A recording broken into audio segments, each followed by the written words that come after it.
Welcome back to the 2 Months Podcast. I am your host, Joshua Marshall, and my co host this evening, he is back with us. He is the main co host, and that is Clay Vanderham. Vandy, how's it going? Vandy is dandy, Edmonton, Alberta. Do you believe?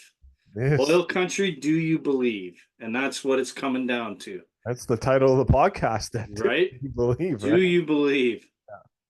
Things are good.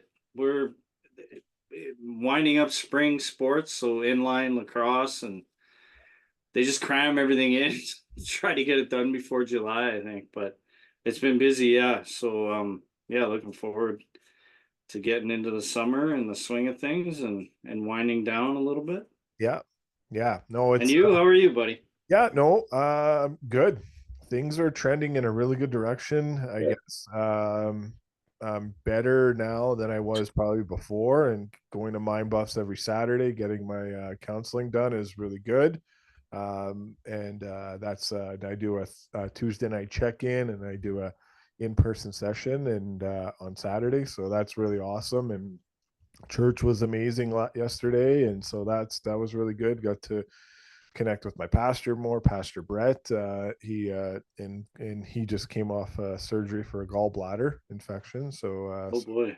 Yeah, so speedy recovery to him, and he looks better now. It's a couple weeks ago that happened, and so yeah, no, he's doing good. And ran into a good friend of the pod, and Marissa Graham. She's going to be coaching against Jason Chimera this year.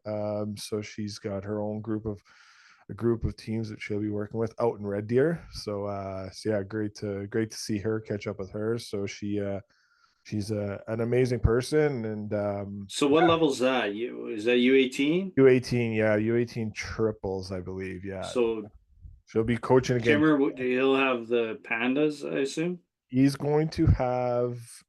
or the He went to was it ex HSL? Is it, or he went to? Oh, Oh okay. no, he went to. Man, it's right on the tip of my tongue. And we Sorry, post. I didn't mean to tongue tie you. Yeah, no, no. What team does Marissa coach? She's coaching the Red Deer Rebels. The Red Deer Rebels female Oh, team nice. for the triples. I God, women's hockey. think, Go yeah, ahead. I think Chimera is with. Oh, is it the OHA. OHA? Yes, sorry, that's what it is. Yeah, Yep. and then Dan Ockenberg, Doug Ockenberg, Right. he's out in Lloydminster, right? So they'll be coaching against him too because he's running that program as well. So Wow, that girls hockey's exploding, dude. yes, it is. It is. Good to see. It is Good really stuff, good to man. see. Yeah. No. So yeah, she said that they're gonna have some great tryouts. She's looking forward to it. She's getting busy here, and yeah, it's growing, and obviously PWHL was big in that, Mm-hmm. as the first season was very successful and Very, on and right? off the ice. And obviously, yeah, I got to see the face of the league cheering on her cousin Darnell Nurse in Sarah Nurse here in Edmonton. So yeah, no, positive stuff there. And then yeah, we were on the ice with our Southside kids. We're on every Sunday, so out at Kinsman, and yeah, it's a great every Sunday night. It's perfect. So it's a good group, two different sessions, U16 dubs, and then U17 triples. That's the team I'll be coaching with Doug Ockenberg and Dane Ockenberg and Mark and Coach Carter. So yeah, no, we got a good group. We're looking forward to it. It's fun being out on the ice. Like the weekend's the best because I do my therapy, and then I do church, and then at the end of it, I end on the ice with the kids, and it sets up for a good week. So yeah, as we record this Monday night, it's been good. It's been really good. It's coaching is therapy, dude. As strange as that may sound, it is there for me at least. There is no place I would rather be than behind the bench watching my kids from that view. And I'm fortunate enough to where I can. Mm-hmm. I don't know how I would last up in the crowd. I do it for lacrosse, and I find myself, and I don't know shit about lacrosse, but I find myself, I'm like, oh my god, I wish I was on the bench, but Yeah, yeah, no, yeah, it was it's cool because one of the kids got a little hurt yesterday. So I was like, here, take it easy. So I went and sat with him on the bench, and he's asking how my day was. I was asking how his day is, and he's a good kid, and just learning more about them. And what Are they hitting? They're not hitting. They're We haven't just gotten doing. that to that yet. So we Okay. did skills last Sunday, or last Sunday we were off. The prior Sunday, so 3 Sundays ago, we did skills. Then we're off, and then yesterday we did power skating. Yeah, it's just casual, and then they'll It'll ramp up in August Yeah. probably. Yes. No, August we're off. Sorry, we're out to the end of July. So and yeah, Oh, okay. looking forward to. So Matt Betting's committed to come out and skate with these kids, and Alexander Petrovic's committed to come out with these kids, and then we're working on Jeff Glass and Mitch Love to come out from Calgary on a Sunday to come out and skate with these kids in July. So nothing committed on that on those two guys as coaches, but Right. Ning and Petrovic have already said that they will come out for at least one skate with these kids. So that'll be Cool. cool to have an NHL player snapping the puck around with them, and yeah, I think they'll all be pretty fired up for that. And yeah, just looking forward to a good opportunity. This is with Doug Ockenberg, and as you know, like I agree, coaching is therapy. I've been in like a director slash like a manager's role the last couple of years. That just adds to the therapy. Yeah, It just exactly. you need therapy after doing those roles. Yeah. So this is quite Yeah. the difference. I wouldn't, or not a little difference. It's a big difference in a good way. Yeah. I got a kind of a different role as the coach, and Right. one coach will run the D, the other assistant coach will run the forwards. Doug runs the bench, and then kind of does head coaching, and then I'm kind of with him, and just more watching the opponents and seeing what they're doing, Hmm. picking up their tendencies, and trying to Yep. point those things out to the coach, to the kids, and all that. So, no, it'll You'll be have fun, dude. yeah, it will be. Can't wait to get going, and yeah, I don't have to worry about working out of town anymore. So to worry about that, being my own bed every night. So that's pretty cool. So yeah, awesome stuff there. But let's break it down. People are here to listen to us talk about this. Believe or do you not believe in the Oilers, Vandy? And they've given their fans some hope here. I know this is an NBA term, and we're watching an NBA game right now with the Celtics looking to win the championship. And All Jason right. Tatum, a good friend of Matthew Tkachuk. So let's see if one guy can do it one night and the other guy can do it the next night. But Oiler fans will not want the second night to go good for the NHL side. But the terminology in the word of the gentleman's sweep, and that would be you as you know all about that probably. It's give that team that one win that they need, and then you just take them out in game five. But where are you at? So obviously a big game and a lot to dissect here, but overall thoughts just in general of a date. Well, yeah, let's go to Saturday. I mean I mean, what a if tomorrow is the final game of the year, what a send off for the fans and something to look forward to um, heading into summer. Now, I mean, I've been asked this probably a dozen times over the last couple days. What's going to happen? It's hard to tell. It It's is. hard. You know, it's easy for us to sit here and go, well, to me, the Oilers got to get out quick tomorrow. Um, but I mean, talking about Saturday, I mean, you got everything went right. Everything You went right chase for the Oilers and everything went wrong for the Panthers in a way you could say, right? right, right, and you hope, yeah, not hope, but you're like you look at what Boston's doing to Dallas right now, and they're just, I mean, they're dummying them Correct. in the NBA playoffs, and you hope that the Oilers can gain momentum. I think they can. I mean, I think Knobloch's when he spoke today said it best. Like everybody and guilty. I'll raise my hand. We've written this team off in November. We wrote them off in the first or the second round. We wrote them off against Dallas. Nobody. I don't think anybody picked them. So, I mean, it's tough to say what's going to happen, and for them to do what they did. I mean, at the end of the day, they're going to correct some stuff, Yeah. and they're obviously going to come out hard, and you hope that you know little Bennett crawling across the ice. You don't want to wish injuries on people, but you hope that it's worse than it actually is, and you hope maybe he's not 100%. Not that anybody is in this series right now, but you hope that they can gain that edge from Saturday and bring it in and just gain momentum and that's I remember Trev Rupper when we coached, he called it Mo, and if you can gain Mo in a game, in a series. I mean, it's a dangerous, dangerous thing at this time of year. And So do you, especially with a young, aggressive offensive team like the Oil, where they get, like Dry got some touches, Holloway, if, Janmark's been Janmark all playoffs, in my opinion. Brown's been really good. But Nuge, getting Nuge on the board, just stuff like that, where you always say on the bench, like, don't get frustrated. You get all you need is one off the ass, and that's what Nuge got. Dry got some shots in, and Connor's doing Connor things. If they can continue that and bring that into Tuesday, I think they'll, who knows? Anything can happen. well, okay, so you talked about Mo in terms of momentum. Right. I'm the believer momentum doesn't carry over from game to game. I know Bob McKenzie's been on saying that before. Chris Knobloch said it the other day, saying, I don't believe it carries from game to game. I don't even think it carries from period to period. It carries shift to shift. Now, the confidence carries from game to game, but momentum doesn't.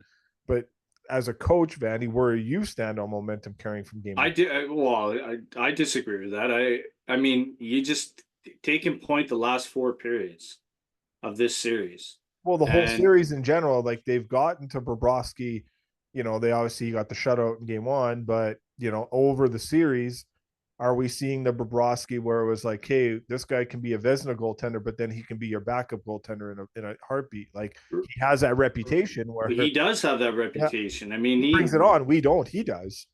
right, right. It's proven that I can't remember if I read it or heard it, but when Bobrovsky gets pulled, or it was worded Yeah. differently, but he does not bounce back very well. And so the comment went further to he used to have problems with cramping when he was, I don't know whether he was younger or not. He used, because he sweats a lot.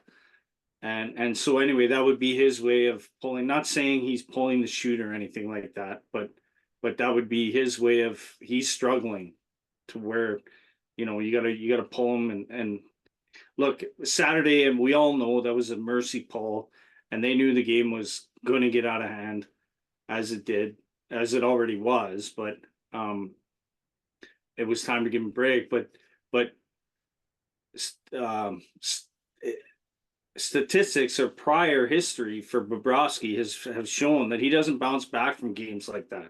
Well, Now, he hasn't been, they haven't been shelled like that all playoffs. no. Well, So I mean, I now have some you got to think. I have some stats here. So he has twice been shelled that way, and he has been pulled twice already in the playoffs. So Oh, okay. yeah, so game one against the Bruins, um, he allowed four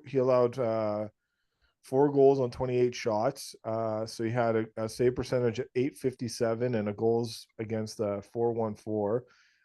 So they obviously lost that game 6-2, so he was pulled. So Anthony Stolarz came in and allowed some goals. The next game, he only allowed one goal, and they won. They actually went on to win three straight after that. Oilers fans don't want to hear that. Yeah, I'm going off the stats. So then in the Rangers series, he had back-to-back losses.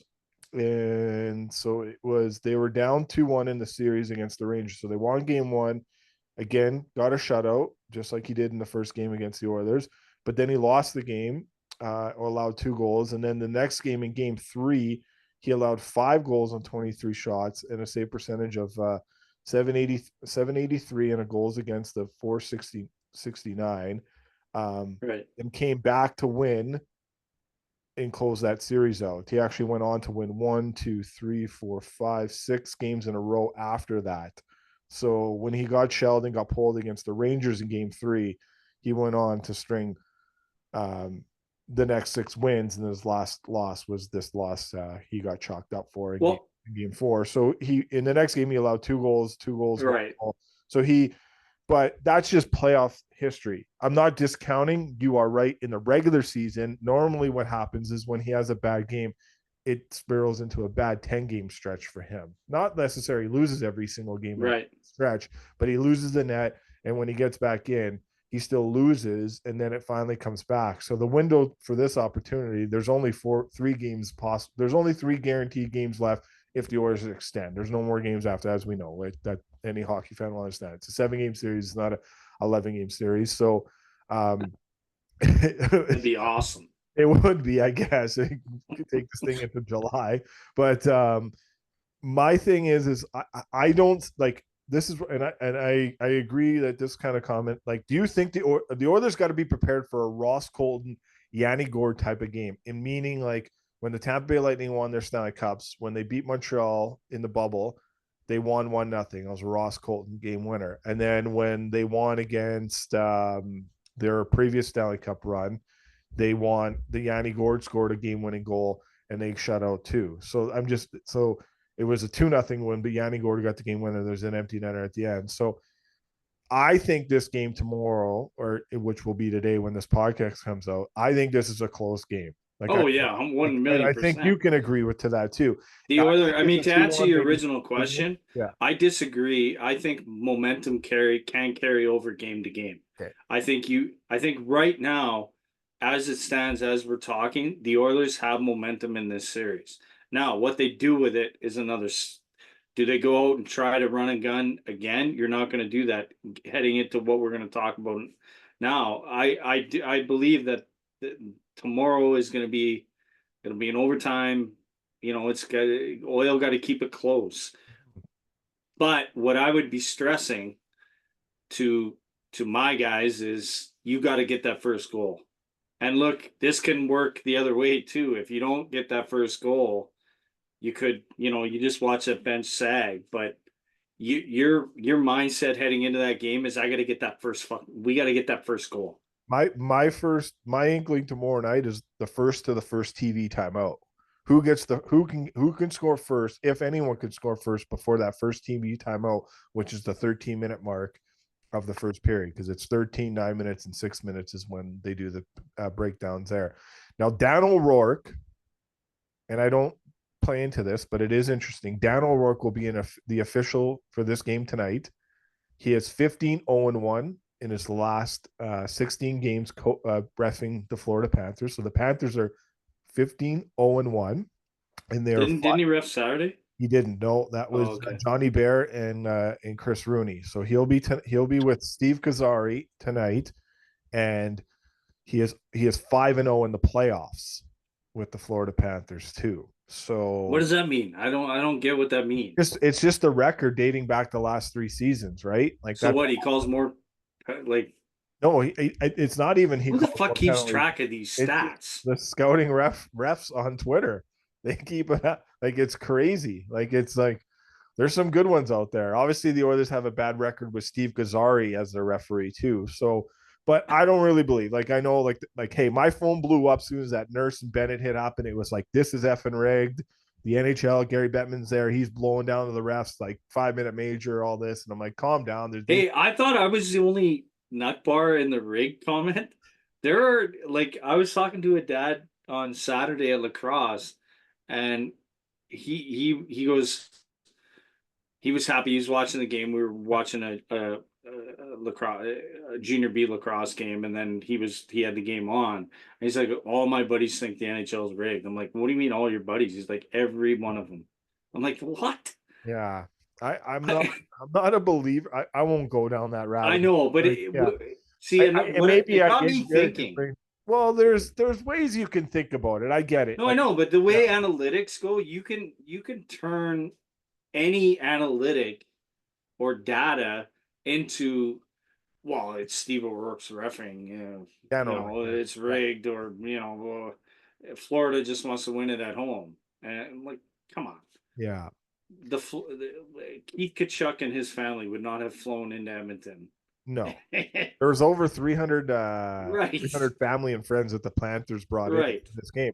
The Panthers players said today, they were on record saying it was a problem. It was a big distraction. 100% it is. And are they going to fly in and not contact you? Well, this was the first thing they're doing when they land. It goes, we're here. Let's go for dinner. Whatever. And I saw it firsthand. I drove down.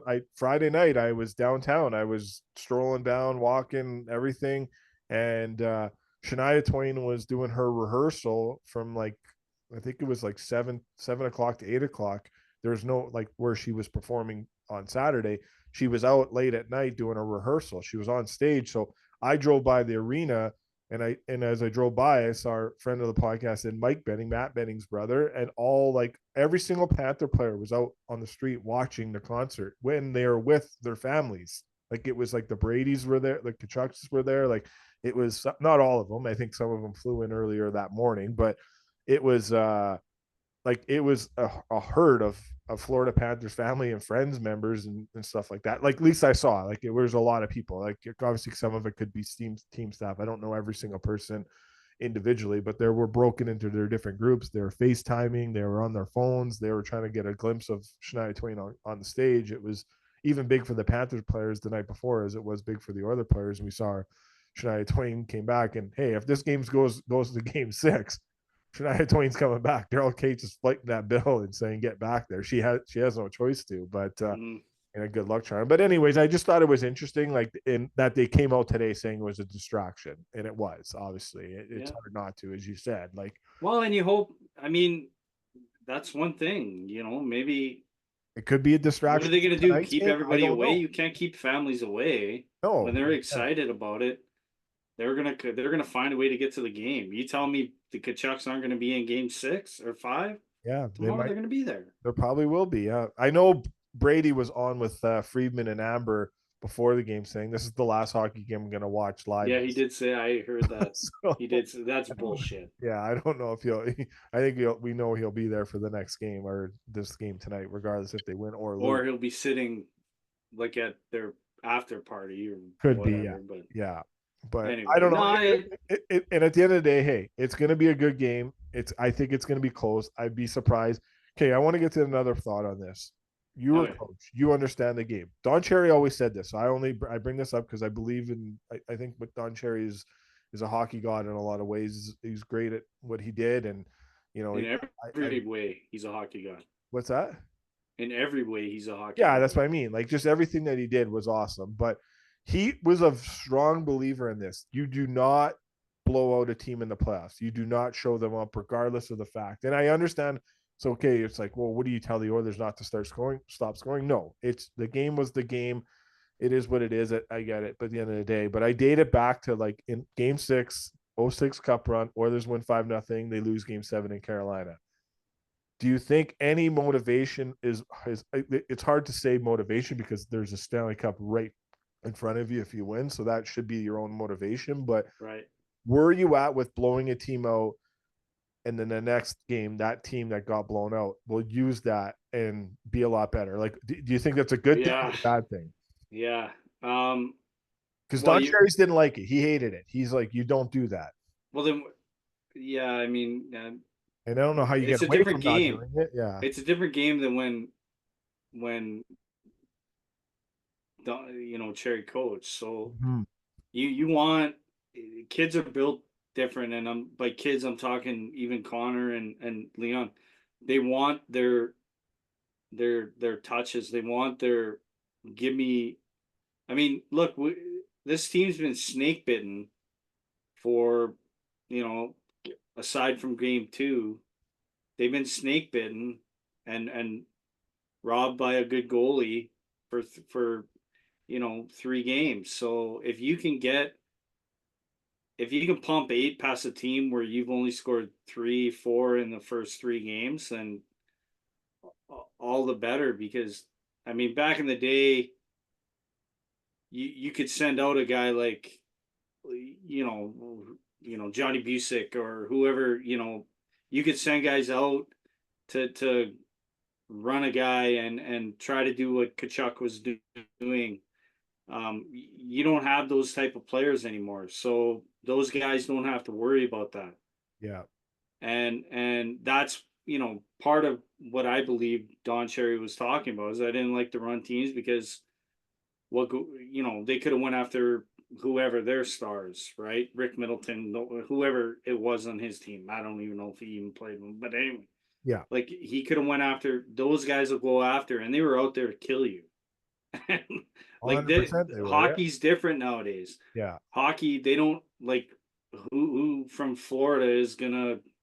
Bennett plays on the edge, Tkachuk, but they're not gonna.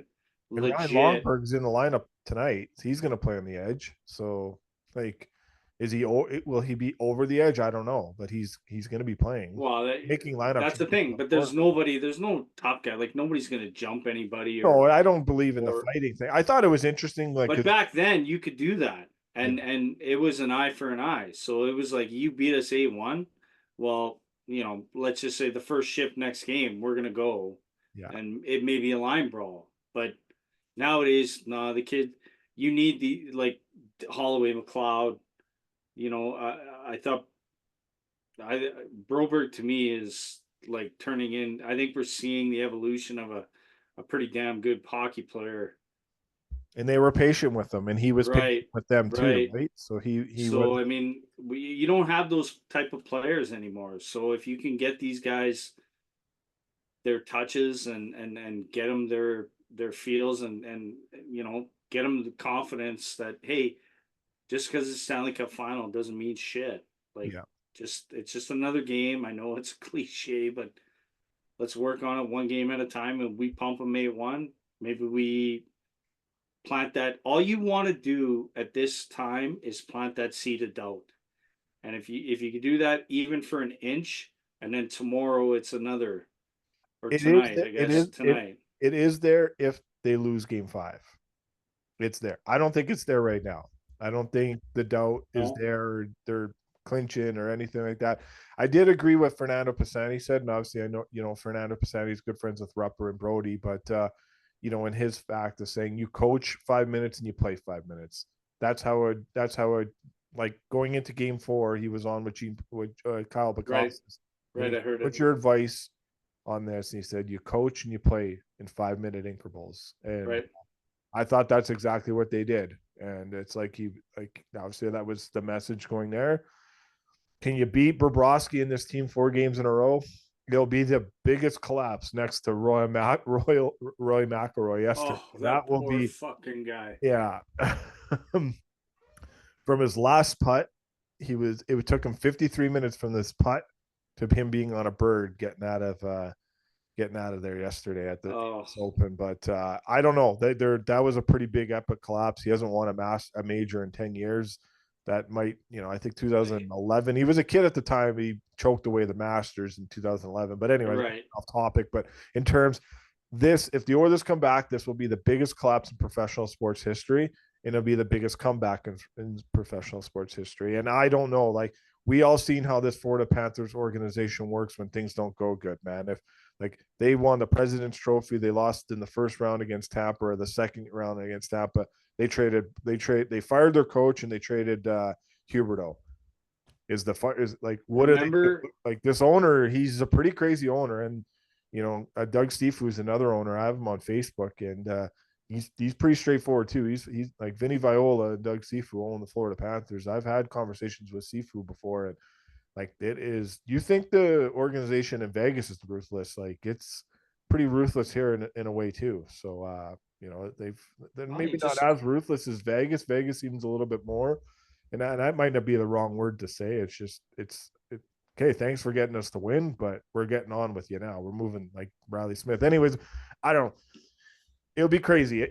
It'll be good for the city. It'll be good for hockey. if So the Oil can make this 3-2, it you, you've got to they win. think They like, win. Vandy. If it's 3-2, they win the series. It's over. Like they're coming back and winning in 7. Like you can't even at any like you understand the game. Like well, I was just talking to a buddy of mine tonight, and you, he's been to he was at the last 2 games, and he goes, I've never experienced what I experienced Saturday. And then he goes, if we win tonight, just coming back home, we're gonna will them to win game 6, and then we're gonna like go it's back.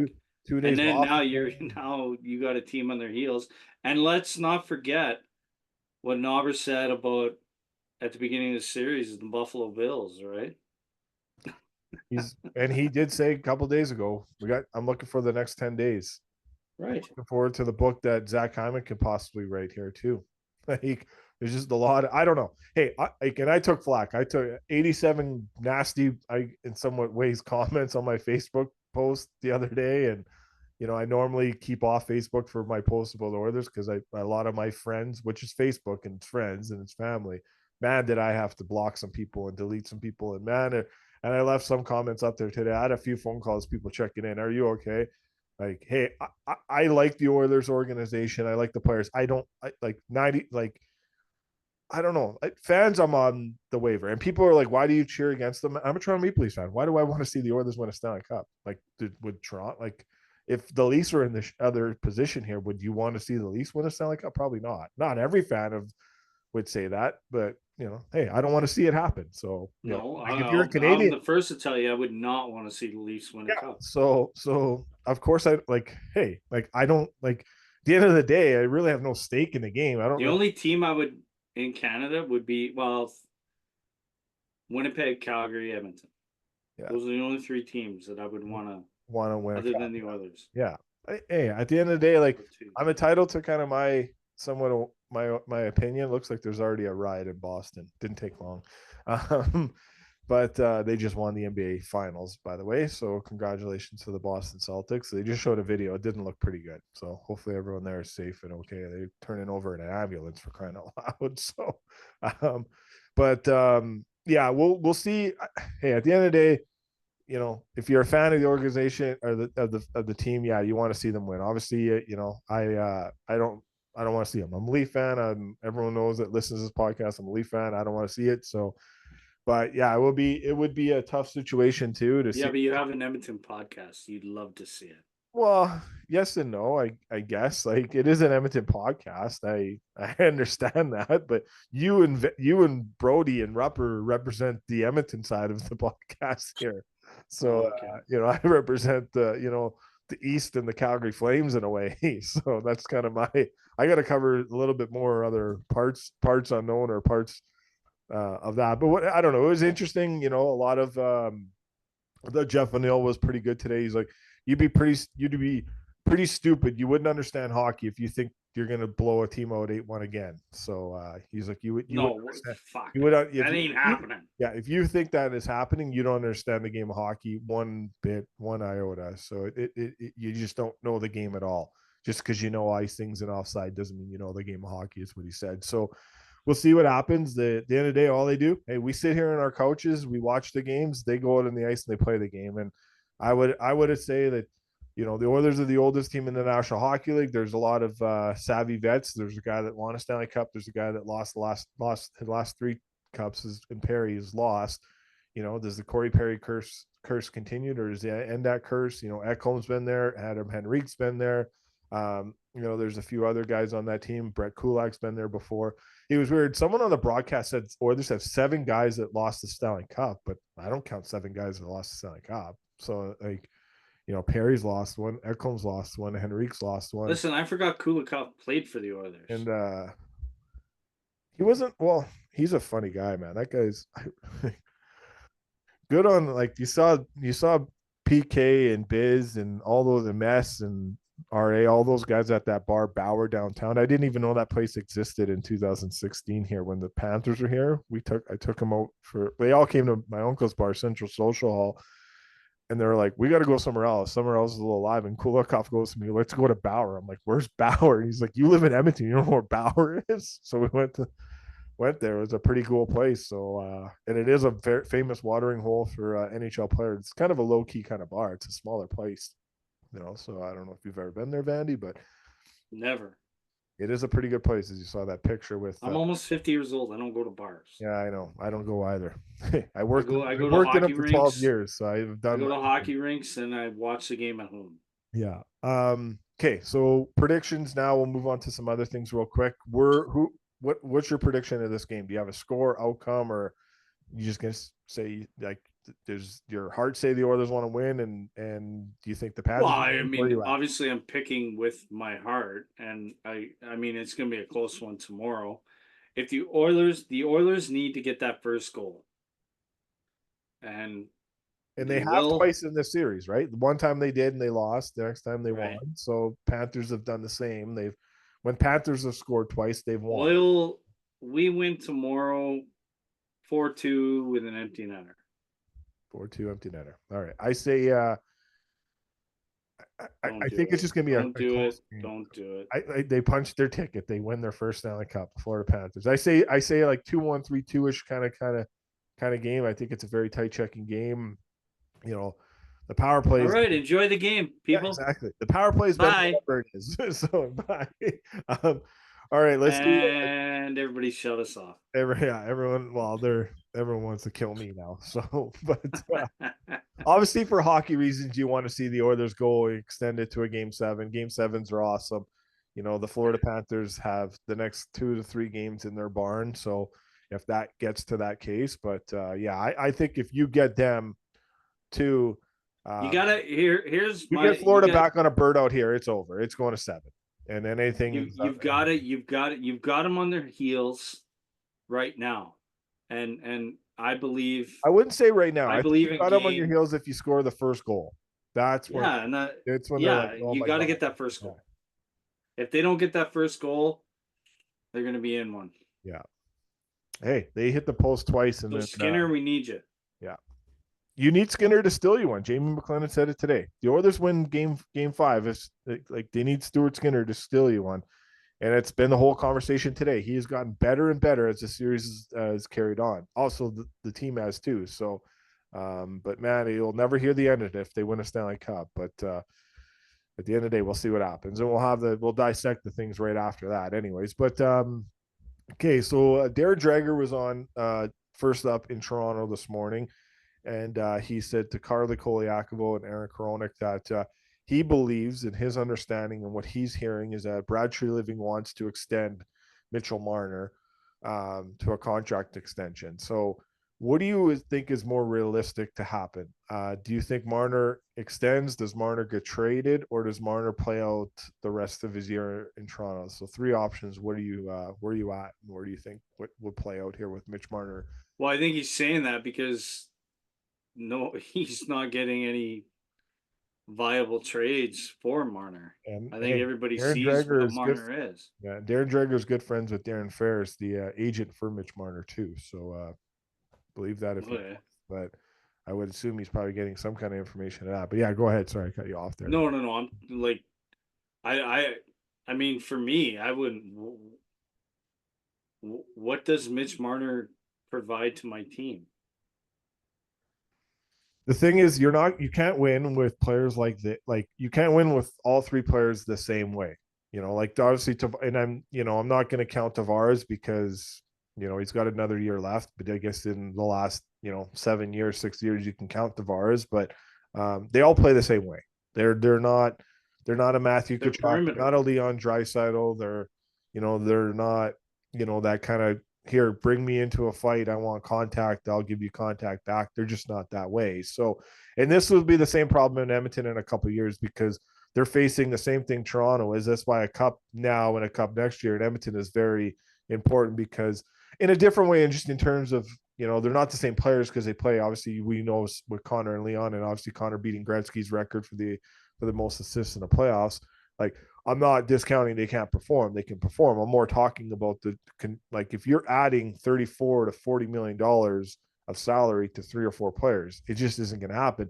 And it is going to happen in Edmonton. Be prepared for it, or their fans. You are going to be paying Darnell Nurse you're his $9 million. You're going to be paying Evan Bouchard 12. You're going to be paying Leon Draisaitl 15. You're going to be paying Connor 15 to 12 to 14 to $17 million in the next 3 years, the next 2 to 3 years. Like that is happening. It's not going Hey, to that's happen. fine, but we're getting out of the second round. You're talking Oh, about and you're getting to a conference final and a Stanley Cup final, like in Edmonton. right. I mean, get that. you're So I'm not talking just about a guy that you're not winning with a guy like Mitch Marner, and and Brad you're not. Treliving knows it. Yeah. He has no choice but to extend him I now. don't even think it's his decision. I like as much as he's general Right. manager, I don't even think it's like his call. I think if you really put You think GMs? I'm gonna ask. You think GMs are lining up with trade offers for Mitch not Marner? chance, no, Fuck not no. chance, no, Give me an 18-year-old kid that I just drafted. yeah, not a chance. There, he is. I will be very fascinated to see if Mitch Marner does go to free agency in a year from now and he gets paid big bucks. I will be very, very surprised to see which general manager will stroke that check. That owner will stroke that None. check to pay him $14-15 million.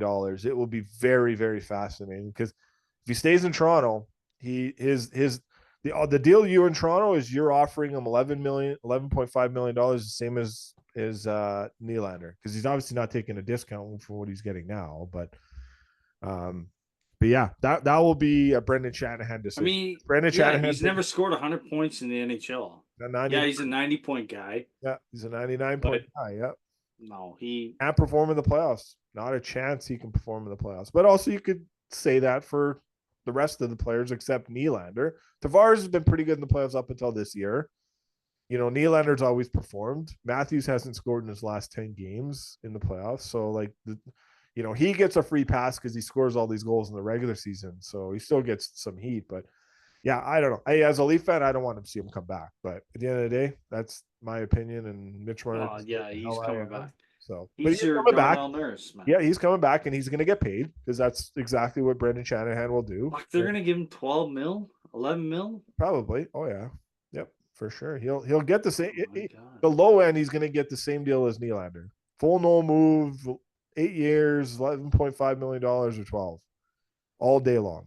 And which that's is fine. He's earned it. As a Leaf fan, you got to be prepared for it. It's gonna happen. If Jaron Dreger's reporting that right now, that is the indication right now. So, and we'll find out in a couple of weeks, man. It comes close because does he sign that on July 1st, and does Leon sign his extension on July 1st? Like, maybe Leon waits a bit because they played this long into the year, so maybe he's just right. I'm going to Spain.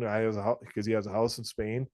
So maybe he's like, I just want to give you a month off. Don't even call me. I need to heal. I need to rest wherever. Obviously, he might even be hung over from celebrating for a Stanley Cup win too, Leon Draisaitl. So never know, Bosco. You got to believe. Yeah, exactly. So who knows what he is there. It is interesting because Frank Seravalli has said, but it got shot down by a lot of other insiders. So it's interesting.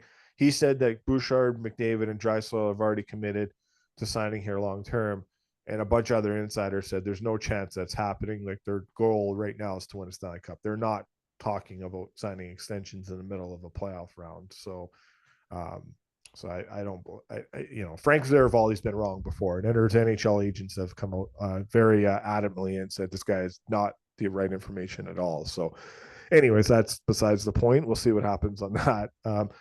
But yeah, I got to worry about winning a Stanley Cup first. So, okay, let's finish up on this. Some news out of Columbus today. Obviously, a new general manager, Don Waddell, announced last week, but Pascal Vincent has been he was dealt a crap sandwich, obviously, with the situation with Mike Babcock, and they did not have a good year last year, and he lost his job this year. So Johnny Gaudreau will have 10 head coaches in 10 seasons in the last 10 seasons in the National Hockey League.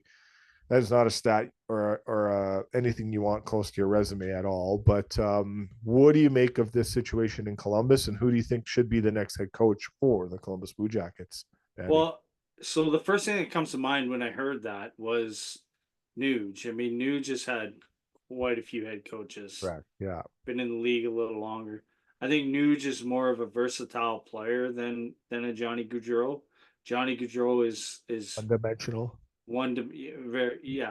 One-dimensional where he's offensive. I think that has an impact on more of an offensive player than a guy like Nuge. But I mean, that you gotta want, like, and this one isn't Gaudreau's fault. It never is. No.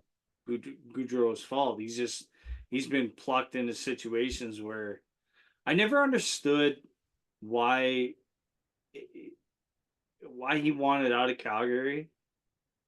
I wonder if he regrets that now. If you get full true serum out of him, I wonder how much he regrets. Right, and then for him to come out initially and say that he wanted to go back home, or maybe he didn't want to play in Canada, which Canada right now I wouldn't want to play here either. I mean, the country's in disarray here right now. Yeah, it's in shambles. It's a shithole. Yeah. Like Edmonton's a shithole. I would not want to play here. But unfortunately we work here and we have a life here, but we have to live here. But I don't know. I mean, I think he's just been put in situations where they he's on a rebuilding team in Calgary or a retooling team in Calgary, and now Columbus, where he could have had Babcock, but unfortunately Babcock did Babcock things and Mhm. and And I never know changed. Gaudreau has his numbers haven't been good the last 2 years since going to Columbus. Right now, you got I don't. Line. I Didn't don't. Line come on and say you want to get traded? Yeah, he was in the players assistance program with some mental health stuff, but he did say he asked for a trade. So he's got 2 years left at 8.7 million. I don't know who's taking that right now, but that'll be a tough one to. Right, but yeah, I don't know. Like Goudreau, I wouldn't put any of that. I think it has more an effect on an offensive player Yeah, where maybe Babcock would have gave him a little bit bigger of a leash, where Vincent was trying.